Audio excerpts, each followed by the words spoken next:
Muito bem, meus irmãos, nessa manhã nós iremos dar continuidade à série de estudos que temos feito sobre a Lectio Divina, sobre o Shema, a alegria e o poder da meditação. Hoje de manhã eu quero falar com vocês de modo especial sobre esse tema e de que maneira esse pequeno trecho do Salmo 119 nos ensina a colocarmos a palavra dentro do nosso coração e gravarmos a palavra de Deus no nosso coração. Apenas para recapitular o que a gente tem estudado até aqui. Hoje é o 5º domingo que nós estamos estudando esse assunto. A palavra Shema, que apareceu ali anteriormente, é uma palavra hebraica que significa escute, não é? Ouça. E é a ordem de Deus a Israel em Deuteronômio 6, versículo 4, e em vários outros lugares, inclusive no Novo Testamento também, Jesus diz várias vezes, como por exemplo, em todas as cartas dele, em Apocalipse, para aquelas 7 igrejas, ele usa a mesma palavra, escute, escute. E é a palavra em hebraico para Shema, que é escute, ó Israel. E a grande pergunta é, será que nós temos escutado Deus nos nossos dias? Será que nós temos demonstrado o desejo de escutar a Deus? Há muitos que dizem que Deus não pode ser ouvido mais, que Deus cessou, que Ele já não fala mais, e que é muito difícil ouvir a voz de Deus, é quase impossível entender a vontade dEle. Mas a verdade é que isso é uma mentira. A verdade é que Deus nunca deixou de falar, Deus nunca deixou de buscar, de se manifestar, de corrigir, de instruir, de consolar, de confortar, de estar com o seu povo. O desejo do nosso Deus é falar. E felizes são aqueles que, como o Senhor Jesus disse várias vezes, que têm ouvidos para ouvir. Não é à toa que Ele disse isso. E o Salmo 119, nós vamos ler um pequeno trecho dele hoje de manhã. Ele é um grande hino à palavra de Deus. Se hoje eu e você não temos tanto contato com a palavra de Deus, isso é algo que hoje nós não temos, né? Ou apreço por ela, ou o desejo de estudá-la. É correto dizermos, sim, que nos primeiros tempos da história da igreja, eles também não tinham Bíblia, como nós temos hoje. Aliás, demorou muitos séculos para que eles tivessem Bíblias, como a gente tem hoje. No primeiro século, na era dos apóstolos, e mesmo pouco depois que os apóstolos morreram, eles tinham cartas, eles tinham pequenos trechos com relatos dos evangelistas ou com alguns pedaços de textos dos profetas ou dos salmos. Eles não possuíam a Bíblia inteira como nós possuímos. Algumas comunidades possuíam, sim, algumas pequenas bibliotecas com vários rolos daquilo que hoje são os 66 livros que estão nas nossas Bíblias. Mas apesar deles não terem Bíblias em abundância, guardadas em casa, eles não deixavam de ler e meditar nelas com as pessoas em comunidade. Então como é que eles liam a palavra naquele tempo se eles não tinham Bíblia em casa como a gente tem hoje? E de fato não tinham, irmãos. Demorou muito tempo para que isso acontecesse. Era comum que depois de certo tempo eles começavam a escrever por si mesmos em pedaços de papiro, que é a coisa mais barata que se tinha na época, não é? Sabe aquela planta taboa que a gente tem hoje na beira de rio e às vezes em lugar mais... naquela época eles chama de junco também, nascia e nasce até hoje de forma muito fértil na beira do rio Nilo, em alguns outros rios também, e eles pegavam as folhas da taboa ou do junco, e eles entrelaçavam, deixavam secando, faziam passar por um processo, depois escreviam nessas folhas. Isso não durava muito tempo.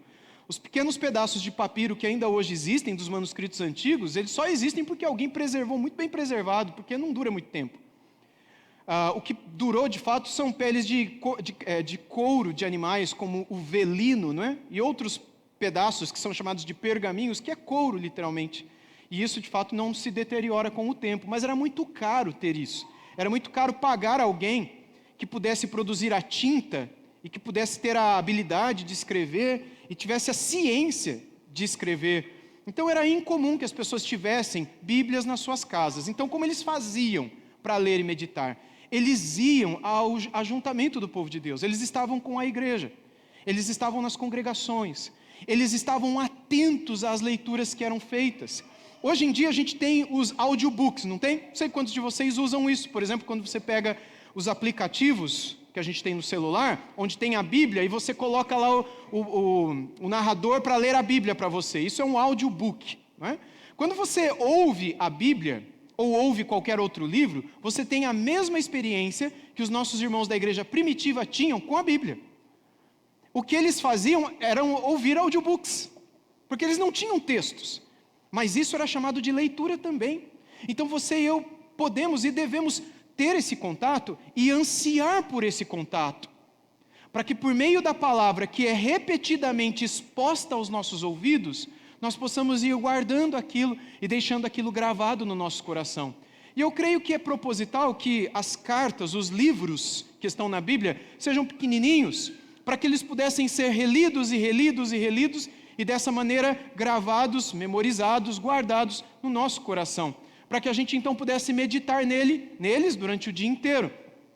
E então, voltando para o Salmo 119, o Salmo 119 é um grande hino em louvor à palavra de Deus.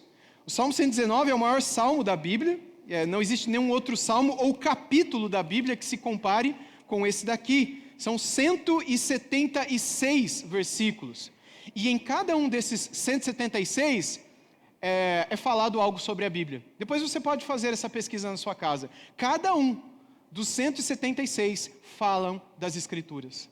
Dão nomes diferentes para ela: lei, mandamento, testemunhos, caminhos, palavras, etc. Virtudes, conselhos, são sinônimos que são usados para aquilo que é a revelação de Deus.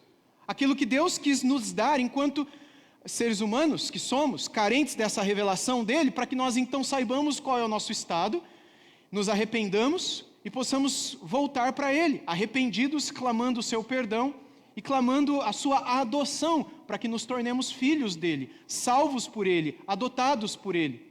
O Salmo 119 é isso. E hoje de manhã eu quero meditar rapidamente nesses versos que são 97 ao 105, se você acompanha na sua Bíblia, você pode abrir ali. Ele está bem no meio praticamente do Salmo 119, e ele lida não apenas com a palavra, mas com aquilo que a gente tem estudado nos domingos de manhã, que é a meditação bíblica. O que é a meditação? Para aqueles que não estiveram aqui, eu tenho dito que meditar não é ler, meditar não é orar, meditar também não é ficar sem fazer nada. A meditação bíblica não tem nada a ver com a meditação moderna, ou a meditação oriental, ou mindfulness, e tantas técnicas de respiração e de meditação que são usadas hoje em dia por inúmeras pessoas. E eu não estou aqui para falar dessas técnicas, nem nada disso. Eu estou apenas para dizer que quando a Bíblia fala meditação, não é exercícios de respiração que ela tem em mente, mas é um exercício ruminativo que ela tem em mente. A palavra meditação nos Salmos tem muito a ver com a prática que os animais ruminantes têm de mastigar o alimento muitas vezes e devagar, para extrair dele tudo que o alimento pode dar. E essa é a figura que é passada para nós quando nós meditamos na palavra. Nós devemos pensar nela devagar, devemos lê-la devagar, devemos voltar a ela inúmeras vezes, como que mastigando o mesmo alimento e não querendo encher a boca de novos e novos e novos e novos alimentos. A mente de novos textos e capítulos, sem que nós paremos e meditemos em nenhum sequer, sem que nenhum fique guardado, sem que nenhum fale com a gente. O exercício da meditação é um exercício de paciência, é um exercício de silêncio, e é um exercício não de esvaziar a mente, mas de trazer à mente, trazer à memória, tudo aquilo que nos dá esperança, que são as palavras de Deus. Portanto, o salmista diz assim, vamos ler o texto, depois nós voltamos verso a verso, meditando neles, pensando neles. Quanto amo a tua lei, é a minha meditação todo dia. O teu mandamento me torna mais sábio do que os meus inimigos, porque eu o tenho sempre comigo, compreendo mais do que todos os meus mestres, porque medito nos teus testemunhos. Sou mais entendido do que os idosos, porque guardo os teus preceitos. De todo o mal desvio os meus pés, para observar a tua palavra. Não me afasto dos teus juízos, pois tu me ensinas. Quão doces são as tuas palavras ao meu paladar, mais do que o mel à minha boca. E o último verso. Por meio dos teus preceitos consigo entendimento, por isso detesto todo caminho de falsidade. Irmãos, o Salmo 119, como eu já disse, é não só o cântico mais longo da Bíblia, é um cântico sim, um hino em louvor à Bíblia, é um hino em louvor à palavra de Deus. Depois a gente vai voltar nesses poucos versos e ver como a palavra está em cada um deles aqui. Mas ele também nos apresenta a palavra não como um fardo, que é o que muitas vezes a gente recebe quando a gente ouve palavras como essas que eu tenho dito aqui nos domingos de manhã. Um fardo, eu tenho que ler a Bíblia, agora eu tenho que comprar uma Bíblia, agora eu tenho que baixar um aplicativo, mais um no meu celular, onde alguém vai ficar lendo a Bíblia para mim. Eu tenho tanta coisa para fazer, ainda tenho que me preocupar em ler a Bíblia. Eu não gosto de ler a Bíblia, não gosto de ler, tá bom, só no domingo vou lá e ouvir a palavra de Deus. Não é um fardo, irmãos, não deve ser. E se de alguma maneira isso está chegando assim no seu coração, não segue nada do que eu estou falando, absolutamente nada. Deixa para um dia no futuro, talvez, quando a coisa descer ao seu coração de modo diferente, talvez eu pregando melhor, explicando melhor, aí então você vai pôr em prática. Porque não deve ser fardo, não deve ser obrigação. Assim como não é uma obrigação, você tem que sentar todo dia para tomar café com a sua família, mas é uma coisa natural, que traz alegria para você, porque você casou com essa pessoa, vocês tiveram essa família, e não é um fardo toda manhã levantar e dizer, puxa vida, eu queria tanto sair para tomar um café fora, mas eu tenho que sentar com essa gente aqui. De novo, é na hora do almoço, deixa eu sozinho. Não, tem que almoçar de novo. Tomara que na janta, cada um vai para o seu canto. É um fardo para nós estarmos com quem amamos. É um fardo para nós ouvirmos quem amamos. Não é, gente, é natural. Às vezes a gente tem que perseverar, porque às vezes a gente está cansado e quer fazer outra coisa. Mas assim deve ser com o nosso Deus também. É algo absolutamente natural irmos a Ele, estarmos ali prontos para ouvi-lo, estarmos prontos para falar com Ele e para ter aquele tempo com Ele todo dia, porque se trata de alguém que a gente ama, da pessoa que a gente mais ama nesse mundo.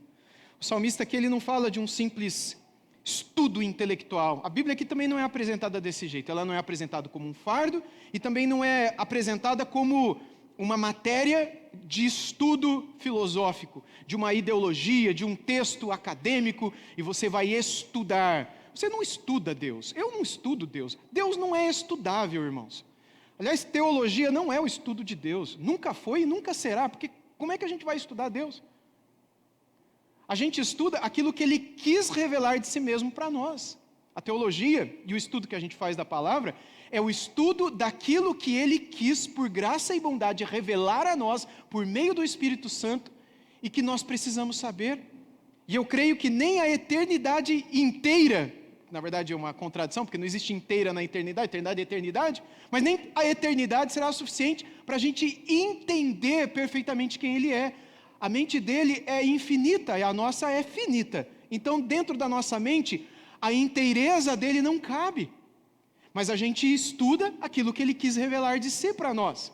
Mas esse estudo não é um fardo intelectual, mas é um convite para amarmos, para conhecermos, porque conhecendo a gente vai amar mais, e a gente vai meditar mais, pensar mais nele, e viver mais nele. Imagine você viajando de noite, e sei lá, queima as luzes do carro, apaga tudo, você fica no escuro, dependendo da luz das estrelas, ou se você está, sei lá, fazendo uma trilha no meio do mato à noite, e a bateria do celular acabou, e a bateria da lanterninha que você levava com você também acabou. Como é que a gente se sente viajando de noite, sem luz, num terreno perigoso? A coisa mais natural que pode acontecer é a gente tropeçar em algum lugar, ou é algum animal perigoso nos ferir. A gente não sente segurança, até que a gente tenha uma lâmpada que ilumine o nosso andar. Assim é a palavra de Deus tratada nesse trecho aqui pelo salmista. Nós vivemos em um mundo que jaz no maligno, nos ensinou Jesus. Num mundo que anda segundo o curso do diabo, nos ensinou o apóstolo Paulo aos Efésios. Num mundo que está em trevas, os salmos quase todos dizem isso. Então, se nós estamos num mundo em trevas, Jesus também disse isso no Sermão da Montanha, no capítulo 5, quando ele disse para os discípulos que nós somos como uma cidade edificada sobre o monte, para iluminarmos aqueles que estão em trevas e que não estão nessa cidade, que é a igreja. Então, se o mundo está em trevas e nós vivemos nesse mundo em trevas, a chance da gente bater com a cara na parede, da gente se machucar, da gente tropeçar, de algum animal imundo nos ferir, e aqui esses animais são essas entidades demoníacas, malignas, que vieram para matar, roubar e destruir, é muito grande. Nós não somos inteligentes o suficientes para cuidar da nossa própria vida e nem da nossa família. A gente precisa de lanterna, e uma bem forte. E a lanterna é essa que você está aí na sua mão. Ela é a lanterna, ela é a lâmpada que nos dá segurança para caminharmos. Mas vamos, aliás, Eu não li o último verso, que trata justamente disso. Lâmpada para os meus pés é a tua palavra e luz para os meus caminhos. Daqui a pouquinho eu vou voltar a isso, tá bom? Mas vamos voltar ao verso 27, quando ele diz: quanto amo a tua lei, é a minha meditação todo o dia. Irmãos, quando o salmista aqui diz que ela é a sua meditação todo dia, isso nos trata que ele fica o dia inteiro fazendo aquela lectio divina, aquele momento de ler, pensar, meditar, depois orar e depois um tempo de contemplação que a gente já tem estudado aqui. E inclusive amanhã à noite nós teremos culto de oração aqui, às 7h30, nós teremos a segunda parte dessa escola de oração, onde a gente vai falar muito sobre meditação e contemplação bíblicas, amanhã à noite aqui. Mas aqui, o salmista não está falando desse tipo de meditação, que a gente para tudo que a gente está fazendo, a gente se fecha, como Jesus ensinou, antes de ensinar a oração do Pai Nosso, a gente se tranca no nosso quarto em secreto, e o nosso Pai em secreto nos vê. Não se trata dessa meditação deliberada, como os puritanos chamavam, mas daquela meditação extemporânea, que era o nome que eles davam também. Extemporânea significa fora de tempo, a qualquer tempo. Não foi agendado, não é aquele momento que você pensou ontem de fazer a hora que você acordasse, ou durante o dia, a hora que eu chegar em casa. Não, você deve fazer isso também, é a deliberada. Mas a extemporânea é aquela que você faz qualquer hora, quando dá, ao longo do dia. Quando você tem um momento para poder pensar nas coisas de Deus e de fazer escolhas. Porque é aquele momento que, via de regra, você pega o celular e vai olhar no Instagram, vai olhar no X, vai olhar no Facebook, vai olhar no YouTube. É aquele momento que você não tem nada para fazer. Porque você não tem nada para fazer, você fica perdendo tempo ali. Esse é o momento em que você está meditando. A meditação é usar a mente para pensar em algo. O problema é que certas coisas nas quais nós meditamos, pensamos e enchemos a nossa mente não produzem em nós nenhum valor. Não produzem em nós nada que sustente a nossa alma. A nossa alma foi criada por Deus para ser alimentada também. E a meditação é a mesa onde a gente senta para se alimentar. E dependendo daquilo que a gente coloca na mesa da meditação, a nossa alma se alimenta ou não. Ela se alimenta e fica forte, ou ela sai mais cansada, ou até mesmo doente. Dependendo daquilo com o que nós passamos o tempo. Vazio, o tempo que a gente não tem nada para fazer, o tempo que a gente fica pensando na morte da bezerra. Já ouviu falar dessa expressão? Eu ouvia muitos da minha avó, né? O pessoal mais antigo dizia isso, né? Está pensando na morte da bezerra? Hoje em dia as avós não falam mais isso, porque ninguém fica mais pensando na morte da bezerra. Ninguém pensa mais na morte da bezerra. Irmãos, era uma bênção pensar na morte da bezerra. Só para os mais novos, não tinha morte e nem bezerra, tá? É quando a pessoa estava ali viajando, ela estava meditando, ela estava pensando. Tipo o intervalo comercial, que hoje ninguém mais sabe o que é. Irmãos, como eu não gostava do intervalo comercial, hoje eu penso, o intervalo comercial era a maior bênção da minha adolescência. Porque era a hora quando eu ficava pensando nas coisas que eu tinha que fazer depois. Quando eu pensava nas coisas da escola, quando pensava no que a minha mãe pediu para eu fazer em casa. Porque quando voltava o filme, ou o desenho, ou qualquer outra coisa, eu não pensava em mais nada, eu estava ali focado no que eu estava assistindo. E aí vinha o intervalo comercial, que ninguém gostava. Mas hoje não existe mais intervalos. Você sai de um aplicativo e pula para o outro, cansou desse, vai para o YouTube. Terminou do YouTube, vai para o outro. Você está num streaming, está assistindo a uma série no Netflix, acabou, você não tem que esperar nada, pula para o Prime Video. Você não tem mais tempo para pensar. Ninguém mais fica pensando na morte da bezerra. E essa é a razão pela qual a gente está ficando doente da mente. Você precisa de uma bezerra morta na tua mente. Você precisa desse tempo para a sua sanidade mental. Você precisa ter um tempo em que você desliga tudo, fecha tudo e pensa em nada. Porque é justamente nesse momento que você fica olhando por nada que vai vir à tua mente, à tua alma, aquilo no que você realmente deveria estar pensando. As distrações colocam mais fardo na nossa cabeça. As distrações, elas trazem mais preocupação, mais problemas ainda para a gente, porque a gente perde tempo que a gente poderia investir resolvendo, pensando, imaginando, decidindo outras coisas com as quais nós deveríamos. E essa é a meditação extemporânea.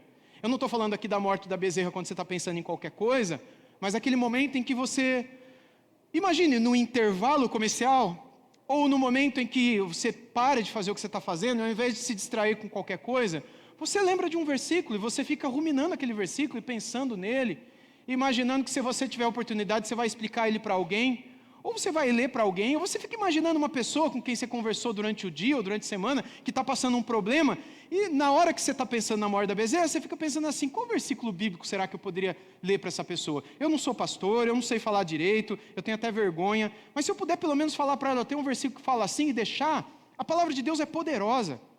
E eu sei que você crê nisso, porque a palavra de Deus diz isso, ela é poderosa. Ela não precisa de você e nem de mim, mas é por dizê-la às pessoas que a fé vem. Romanos 10 diz isso, a fé vem pelo ouvir da palavra de Cristo, quando sai da nossa boca e entra no ouvido de alguém. Pode ser que não aconteça nada, mas pode ser que a vida da pessoa seja transformada para sempre. Então, na hora do pensar na morte da bezerra, que versículo será eu poderia dizer para aquela pessoa? Ou será que eu posso, sei lá, eu não está vindo nenhum na minha cabeça, eu não sei muito da Bíblia, mas eu vou mandar um WhatsApp para o pastor. Ah, não, acho que o pastor deve estar ocupado. Então eu vou mandar um WhatsApp para algum irmão do louvor. Eu vou mandar um WhatsApp para algum professor da escola bíblica. Ou vou mandar um WhatsApp, sei lá, para qualquer pessoa. Eu não estou me tirando aqui, não. Você pode mandar um WhatsApp para mim, tá? Mas o que eu estou dizendo é, você não deve deixar de viver esses momentos em que você pensa em como você pode ser uma bênção para alguém. Isso é meditar.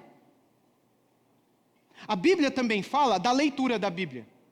Mas na meditação você não tem que ler a Bíblia. Não é isso que a Bíblia espera de nós. Até porque no passado não é isso que eles faziam.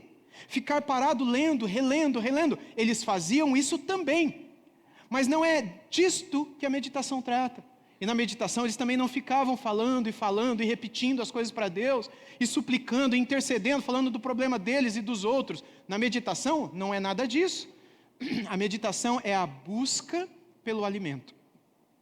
É quando você vai encontrar alguma coisa que tanto a tua alma está precisando, ou a de alguém também está precisando. E aí você encontra o alimento. Olha, é disso que eu acho que aquela pessoa está precisando.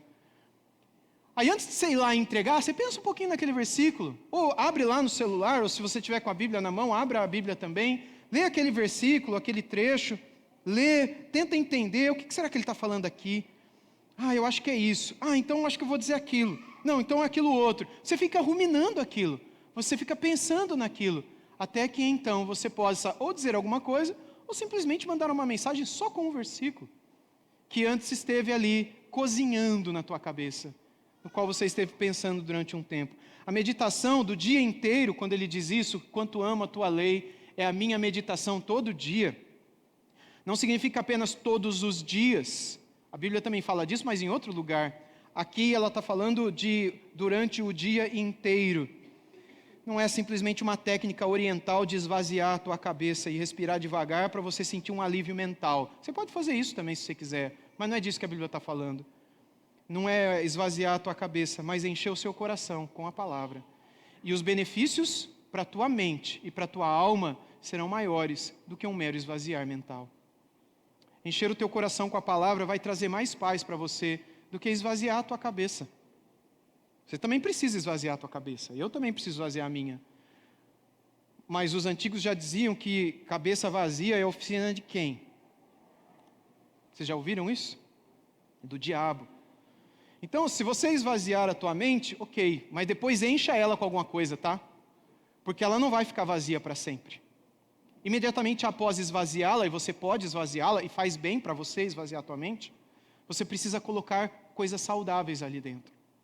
Porque senão coisas não saudáveis entrarão. E isso trará coisas ruins para você e para a sua alma. Quantas vezes a gente usa o celular para ocupar o nosso pensamento diário? Eu não estou aqui demonizando o celular não, tá? Eu não estou aqui também dizendo que você não pode ter rede social. Longe de mim dizer isso, porque seria uma tolice dizer uma coisa dessa. Se você quiser, sei lá, apagar aplicativos, você pode fazer, mas eu acho que isso também você não precisa disso. O que nós precisamos é crescer, de fato, não é? É aprender, é amadurecer. Seria como aqueles que sabem que não precisam deixar de comer certos alimentos só porque eles trazem um certo mal para a nossa saúde.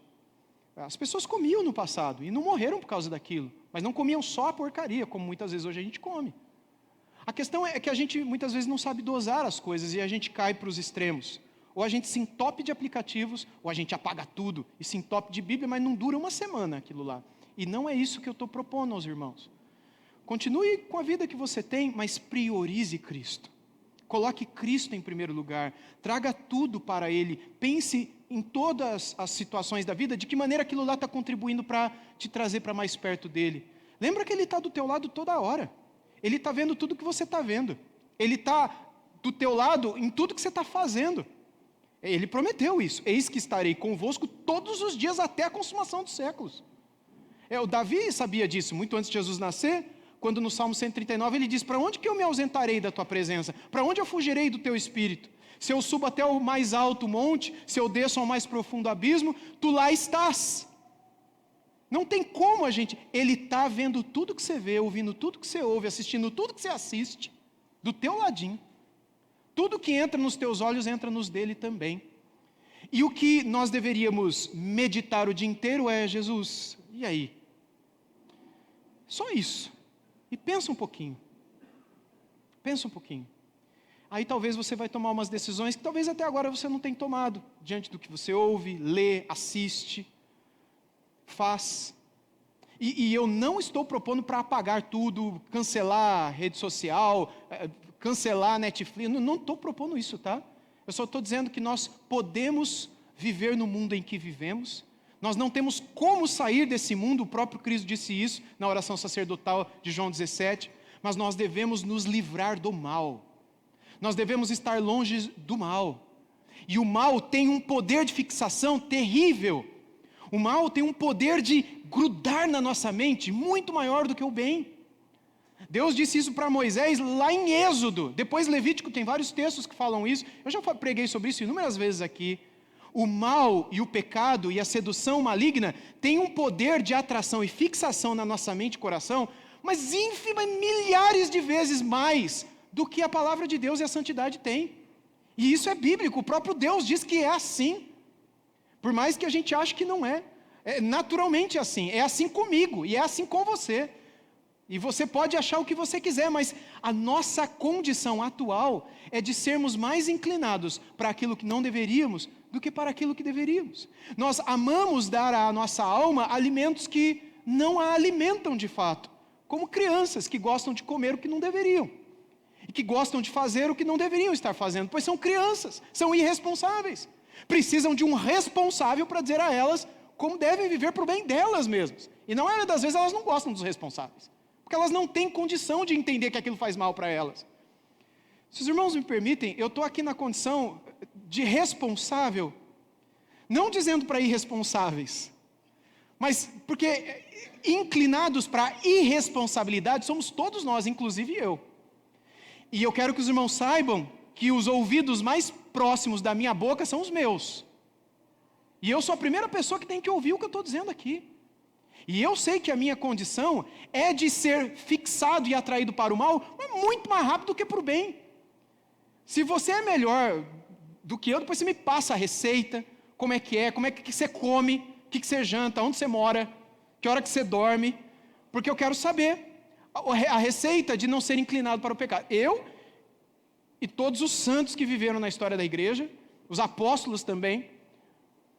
O fato é que muitas vezes, gente, a gente está tão afundado no pecado que a gente não é capaz de perceber onde a gente está, como um peixe que está ali nadando e não é capaz de saber que há um oceano ao seu redor.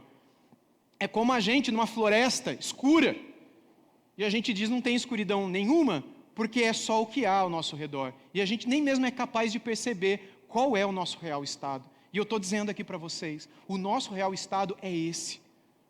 Nós precisamos saber do que nós somos feitos debaixo do pecado em que estamos.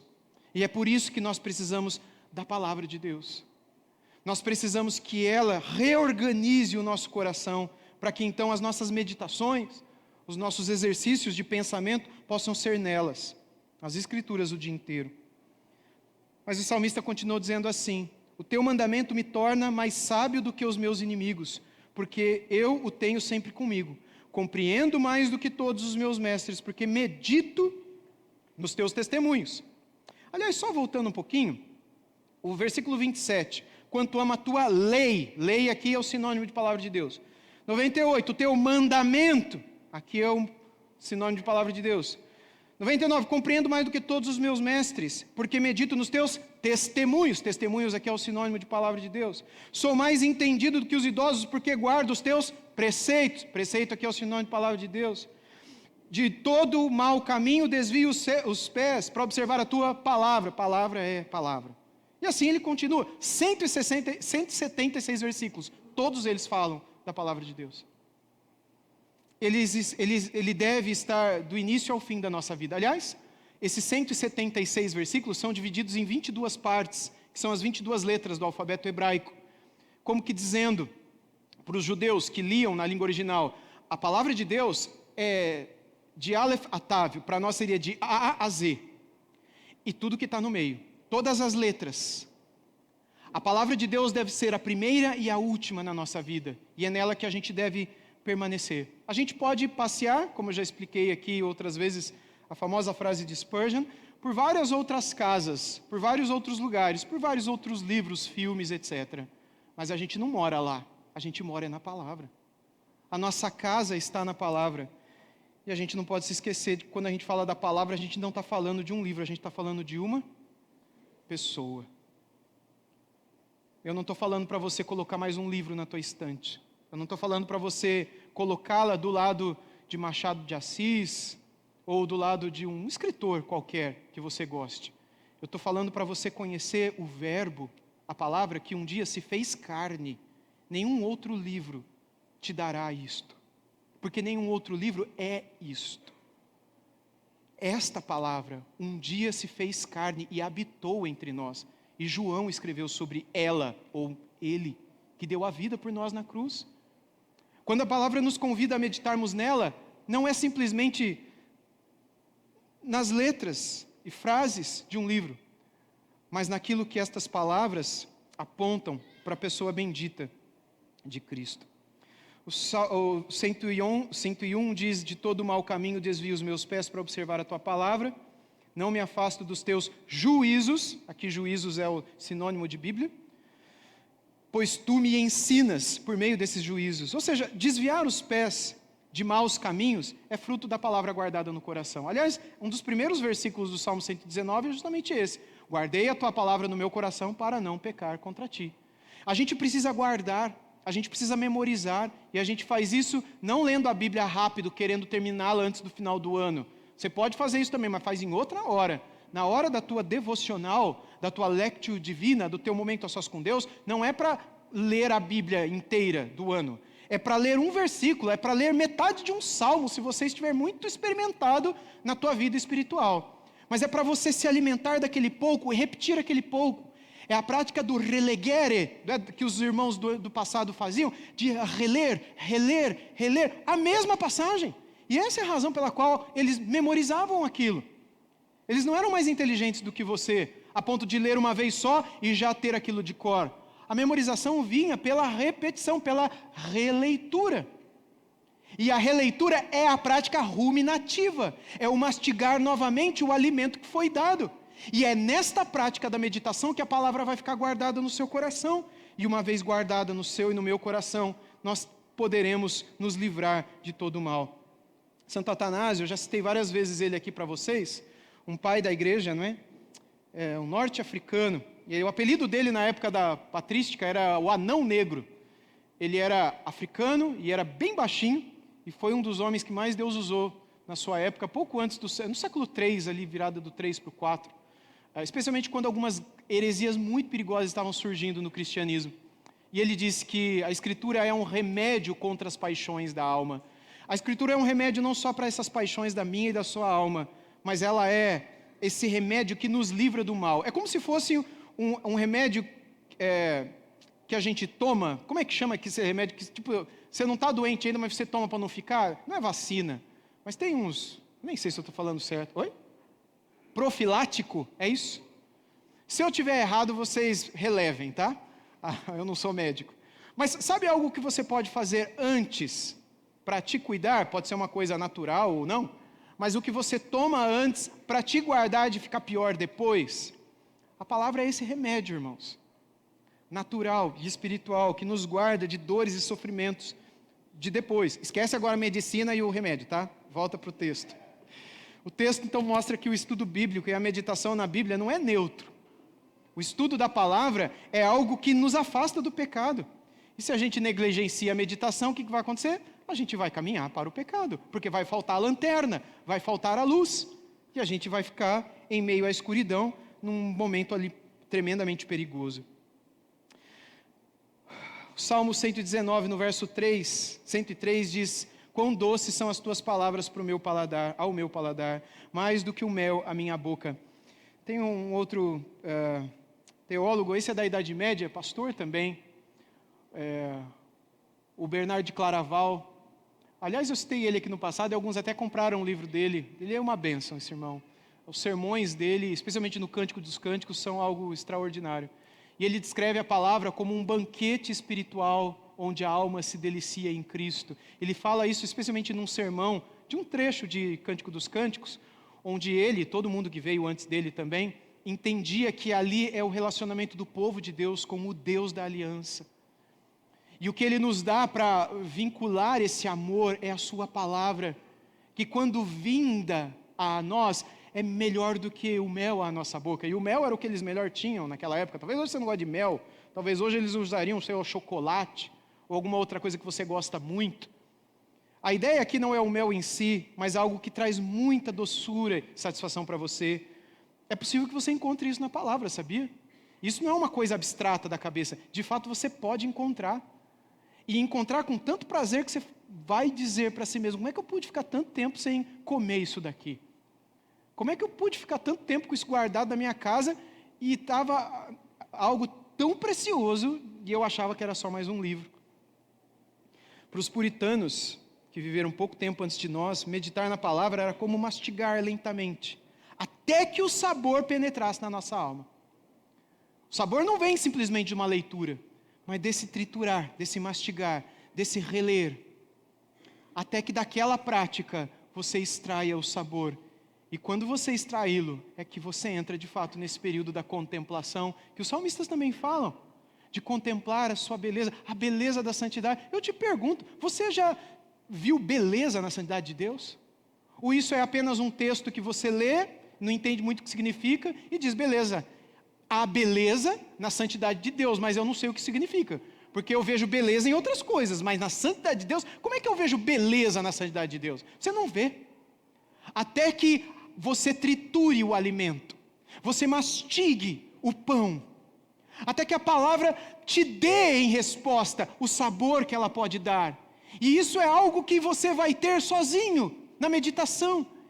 E então o prazer que ela vai te oferecer, vai te levar para um estado que você vai ficar pensando na morte da bezerra, sabe?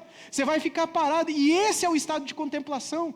Quando você prova essa doçura e você se questiona, a frase de Agostinho famosa, né? Tarde eu te amei, ó beleza tão antiga e tão nova, tarde demais eu te amei. Ele disse isso com 30 anos de idade, que foi quando ele se converteu, e ele lamenta que ele passou 30 anos da vida dele, tendo uma mãe santa, uma mulher de Deus, que orava por ele, e ele pouco fez da palavra de Deus, até que a palavra o feriu.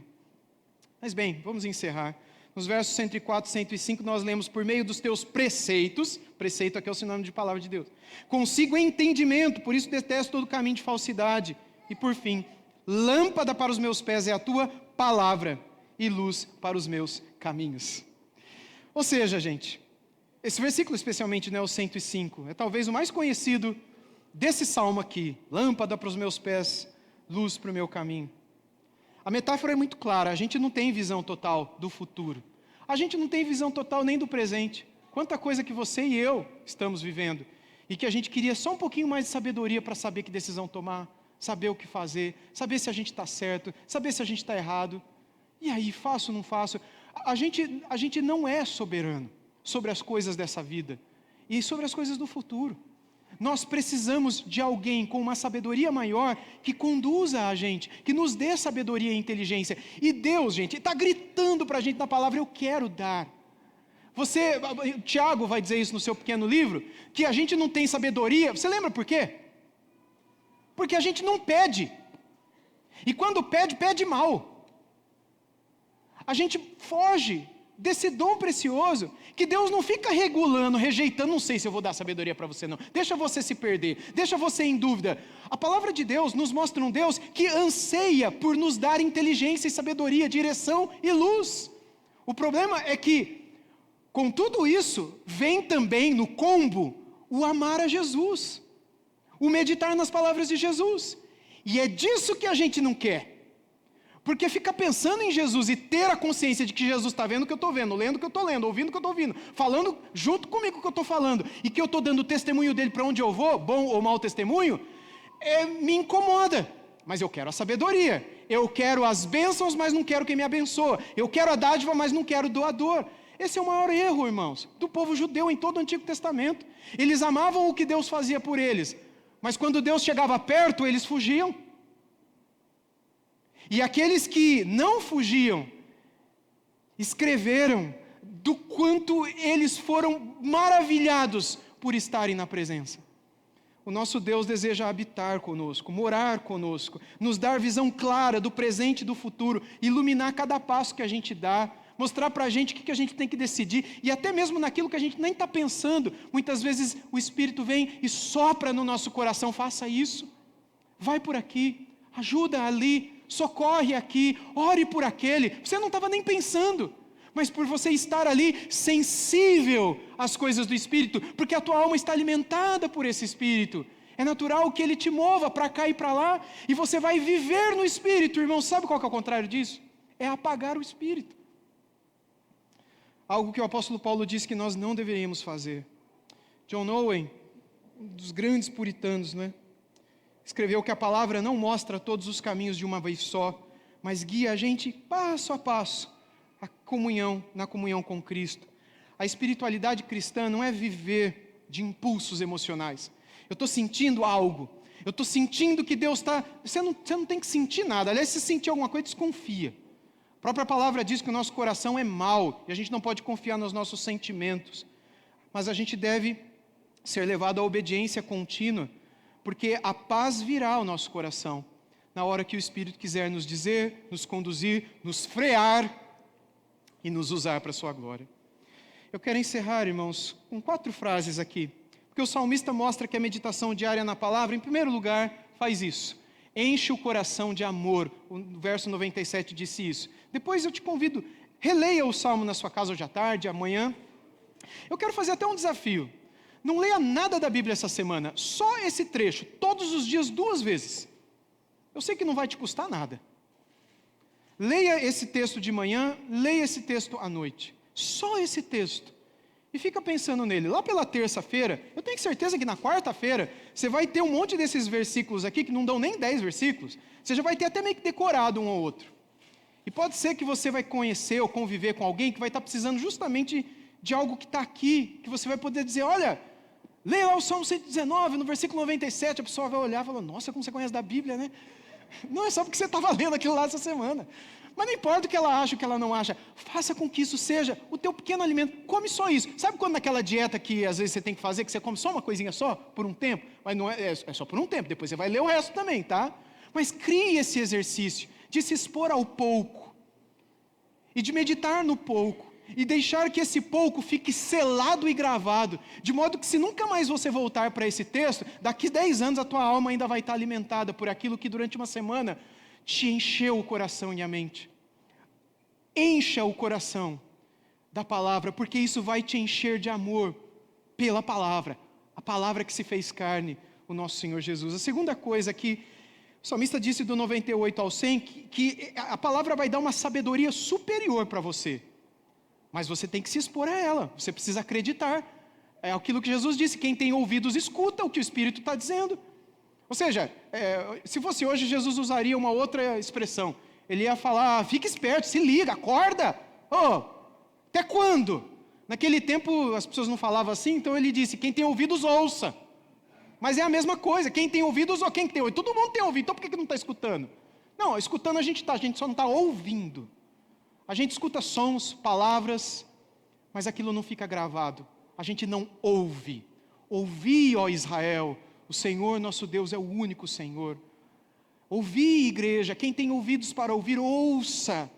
Como é que a gente ouve? se a gente não traz de novo e de novo aos nossos ouvidos cansados e doentes as mesmas palavras, até que nós possamos ouvi-las de fato, e não apenas escutar ruídos que passaram e a gente esqueceu depois. A terceira coisa que o salmista diz, no 101 e 102, é que a palavra vai proteger você do pecado. Você experimentará isso. O quanto que ficar ali na palavra de dia e de noite, no pouquinho, e pensando nisso o dia inteiro, como isso vai te dar mais força para vencer o pecado. Não é que o pecado vai deixar de te tentar, mas você vai ver que você vai estar mais forte, por alguma razão que nem você entende. Mas não, é que a sua alma está alimentadinha. Ela começou a trazer alimento para ela, você está ficando forte espiritualmente.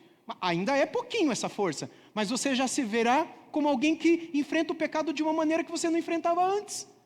Por quê? Por causa do alimento da palavra, da dieta na palavra. Em quarto, penúltimo lugar, a palavra adoça a alma. Você verá que você sentirá vontade de ir além, mas o pastor falou para não ir, então você não vai. Você vai querer comer mais. Tem mais mel? Tem mais chocolate? Tem mais comida? Claro que tem. Tem para a vida inteira, mas você vai ficar só naquilo. Porque assim como um doente que agora começou a comer, fala, nossa que delícia, você não pode se entupir de comida você comendo qualquer coisa, porque agora, calma, é um pouquinho, você está recomeçando, a tua alma está sendo recurada, curada, está sendo tratada, cuide dela, administre a palavra, com pouco, até que você chegue no mais, e por fim, ela nos guia em segurança, o 104 ao 105 diz isso. Você se sentirá mais seguro andando sobre essa rocha, tendo essa lâmpada para os seus pés, tendo essa luz para os teus caminhos, para os teus negócios, para as tuas aulas, para as tuas conversas, para o teu trabalho, para a tua vida. Você verá que a luz estará ali, a presença estará ali. E nunca se esqueça, meus irmãos, eu encerro com isso. Jesus é esse verbo encarnado. Jesus é essa palavra que viveu entre nós. Jesus é a palavra viva. E meditar na Escritura é encontrar o próprio Cristo que veio e se deu por nós. Ele é a lâmpada. Jesus é a luz que nos conduz até a vida eterna. Tendo a palavra e guardando-a, nós estamos fazendo isso com Jesus e não com um mero livro. Que o Senhor nos ajude, nos guarde e nos abençoe para a sua glória. Vamos orar.